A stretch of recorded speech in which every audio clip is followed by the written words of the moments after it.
தனது பக்தர்களின் சிறப்பை உலகிற்கு உணர்த்துவதற்காகவே வேண்டி சிவபெருமான் பல்வேறு திருவிளையாடல்களை புரிந்துள்ளது எல்லோருக்கும் தெரிந்ததே. அத்தகைய திருவிளையாடல்களில் சிலவற்றுக்கு காரணம் இருக்கும். ஆனால் ஒரு சில சம்பவங்களுக்கு என்ன காரணம் என்பது பலருக்கும் தெரியாமல் இருக்கும்.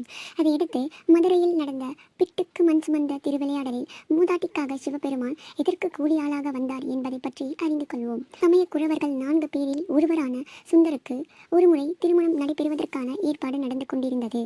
அப்போது முதியவர் வேடத்தில் வந்த சிவபெருமான் சுந்தரரின் திருமணத்தை தடுத்து நிறுத்தும் வகையில் சுந்தரரை தன் அடிமை என்றார். அதனால் கடும் கோபம் கொண்ட சுந்தரர், ஏ பித்தனே, நீ ஆர், என்ன உளறுகிறாய் என்று கூறினார். அதன் பிறகு தன்னை தடுத்தாட்கொள்ளும் வகையில் சிவபெருமான் தான் வந்தது என்று புரிந்த சுந்தரர் திகைத்து நின்றார்.